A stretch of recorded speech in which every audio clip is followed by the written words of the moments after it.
to Midwest Brew Review. We are back here at Elmhurst Brewing again for their Jammies party. We're invited back to try 4 different styles of the Jammies stouts. 4 different ones. Sticky Jammies, which is maple syrup-based one. We have barrel-aged Jammies, so it's just a barrel-aged variant of that stout. We'll have to find out what barrels were used. Cran Jammies, so there was some cranberry puree used in this one. And then the Devil Wears Jammies. Habanero, I think, right? Habanero and peppercorn. So I'm excited for that one. This is their 3rd year anniversary, so first of all, congratulations, Elmhurst Brewing. Congrats, nice work. And so we're gonna get, what, you guys want to just dive right into it? Let's do it. You want to start with Sticky? Yeah, let's go left or right. Sticky. This is the maple. Dude, I forgot how cool their flight panels are. Oh yeah, like, I know. That's pretty neat. Yeah, a nice amount of maple coming. It's right on the nose. Yeah, that's... Yeah, it's not. It's a good amount of maple. You know, sometimes it can be overdone. Yeah, I've had maple beers before where sometimes they're too charry, like charred maple.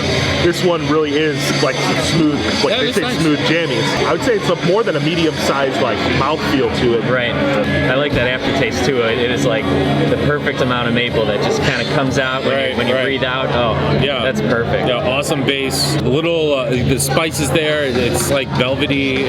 It's not too thick, not too sweet, but it's very velvety mouthfeel, and I get like that raisiny. I definitely get the raisin and the spice right out the front, so it's really cool. All right, on to number 2. This is barrel aged. Barrel aged.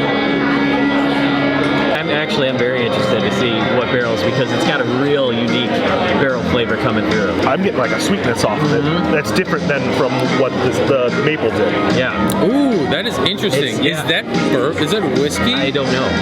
I don't know if that's what's coming through or if not. We can ask him about it when we give him a little chat. No, it's not that deep, dark, bourbony. It's a little brighter. It's a little spicier. Yeah. Like a spiced wood. I love that it's a mystery barrel. Yeah, I know. I don't think it's what we think it is. I can't wait to find out. Yeah. If you told me it was a gin barrel, I'd be like, oh yeah, okay. Matt's going gin. You know what I mean? Brian, where are you going on this? Malort? Yeah, Malort. All right, so next one, Cran Jam. Cran Jam. I'm excited. I don't remember this. I think this is a new one from last year. Straight cranberry. So I'm hoping this gives a little tartness, a little cuts through it a little different. It's really good for a cranberry. It's going in there. Oh, wow. Real tart, real like a sweet tart to it. Oh, yeah, it's got a little bite to it. Yeah. I'm going back for more on that.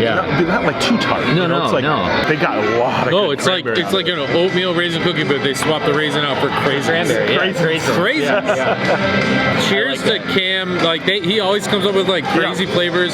It's just so fun to get like a little screwball. And absolutely. I mean, Cam's really creative with these. I hate to say it because it's very like punny for like this beer, but it is very jammy. It's very jammy. It is jammy. Yeah. This is our favorite from last year. From last year, we love this. Matt, you want to set this one up? What's in this one? So this is Devil's Jammy, and it's got habanero, and you said peppercorn, correct? Yeah, peppercorn. So habanero and peppercorn.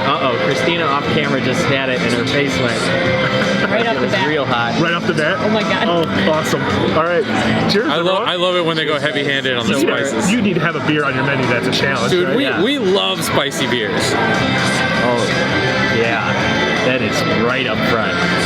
You know, it hits you in the back of the throat, but like that flavor going in is that habanero peppercorn coming right into you. I really like it. It's really good. This might be better than last year's. I think it might be. This is fantastic. It's prickly. It's prickly, and I love it. The spices, but you get that sweetness along with it. And actually that sweetness too is coming off the pepper. Of the habanero. Yeah, and but then it hits you with the heat afterwards. That's awesome. I think people don't realize this. Habanero has some fruitiness to it, and it's coming in. It's tasty, and it almost extracts a lot of those good flavors, qualities out of the pepper without like burning your mouth. Here's what I look for in pepper beers too, is that they don't taste like green garden. You know what I mean? Like a lot of times sure. Weird like gardeny. That vegetal. Like you're just chewing on a green pepper. Yeah, it's called like a vegetal, like vegetal flavor where you'll know it when you taste it. And this does not have it. I totally agree. We look for pepper beers like this. All right, all 4 were good. Yes. I think we can agree on that. Yes. But which one was your favorite? Man, the Cran one really came out of nowhere. I'm gonna go through them again. A quick run through. So again, we had Sticky Jammies, which is maple. We had the BA, which they use some sort of different barrel. I don't know. Cran Jam, and then the Devils. So we're gonna talk amongst yourselves.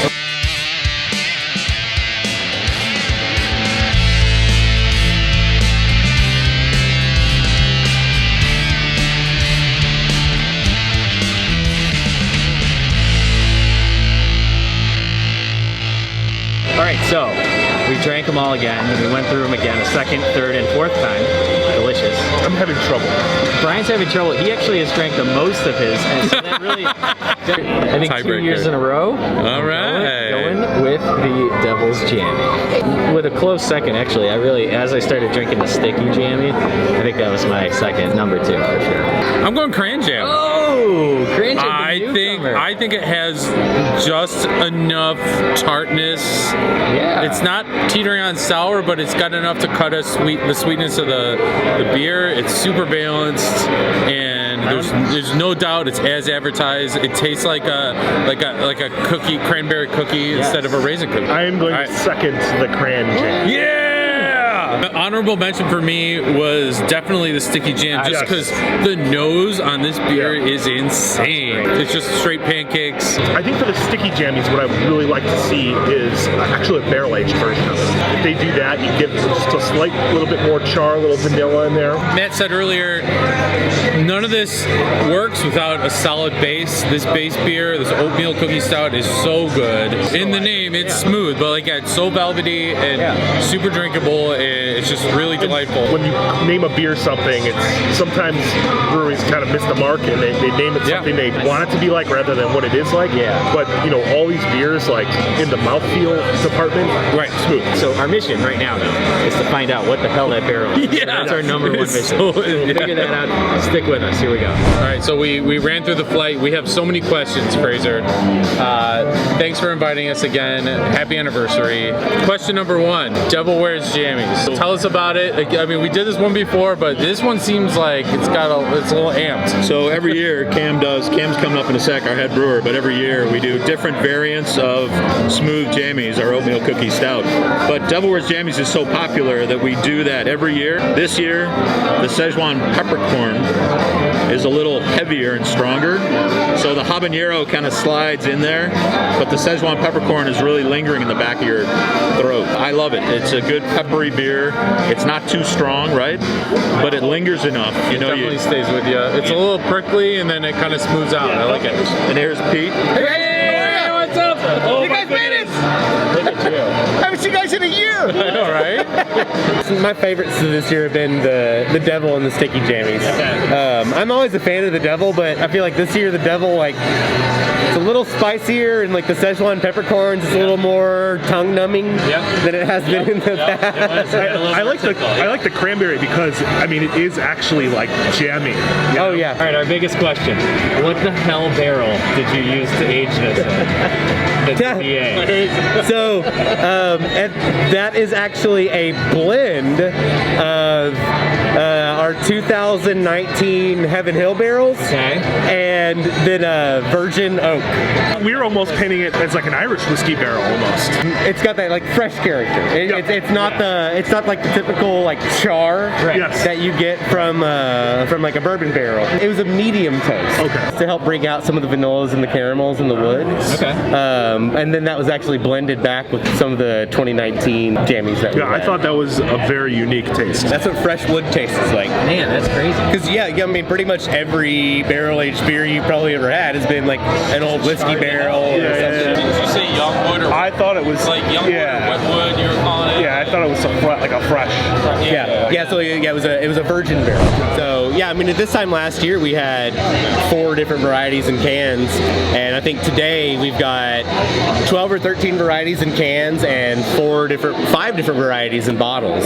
So it completely changed the way that we kind of operate. But the community was so awesome. Everything kind of changed. We started canning, we started packaging a lot more. A lot of our best customers bought their own kegerators and started buying kegs. So I sold more kegs out to people than I had this year ever before. But we went from I think just over 1,000 cans last year to 5,000 or 6,000 cans that we sold I know this some year. people that moved up to the keg 4 thing. packs. So it was just it was a stupid increase. The amount of beer that we increased, the varieties that we increased, and the way that we were able to keep doing that with people coming. I've said since we first opened, I said that the small community brewery is kind of the wave of the future in brewing, and this year I think really kind of solidified that idea. It let us know that our community really are the people that came out and supported us. They support us, we support them. It's all like a mutual thing, and it's awesome seeing continuously the same people coming out and helping us through everything. Yeah, it's cool to see see communities come together and support and keep businesses like yours going, you know?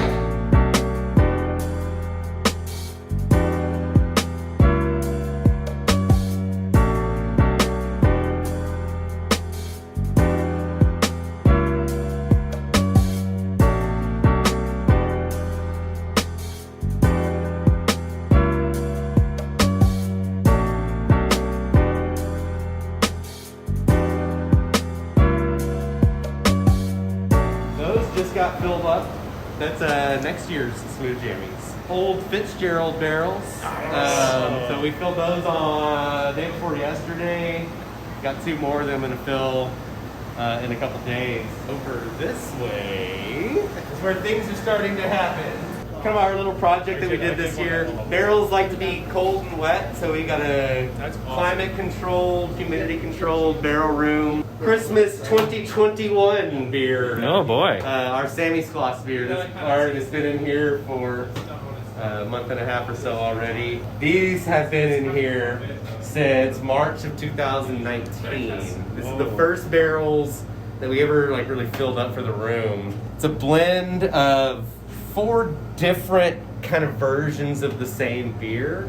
So it's like a traditional Belgian style Ode Brew. Wild yeasts and bacterias in each one, and each one is slightly different. So this one is the most complex with a blend of wild yeasts and black currant, actually fermenting in the barrel. We've got just kind of a base version down there that's fermented with Brettanomyces. So what I'm trying to do here is like the traditional Belgian lambic Ode Brew style of brewing, and come about 18 months is the typical time that you're looking for, but 18 months to 3 years.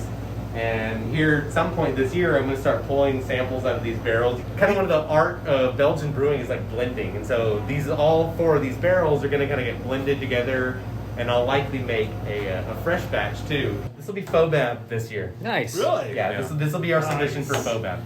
Wine barrel sours are maybe one of my favorite, little sub-style, whatever you want to call it. Yeah. But Our 2 submissions for FOBAB this year are going to be these wine barrels, and then some more King of Fools. King of Fools has been in there since December of 19. I'll stack them up a little bit higher. Those other ones will come in here. Right. Awesome. Well, we appreciate the backstage tour. Yeah, nice addition.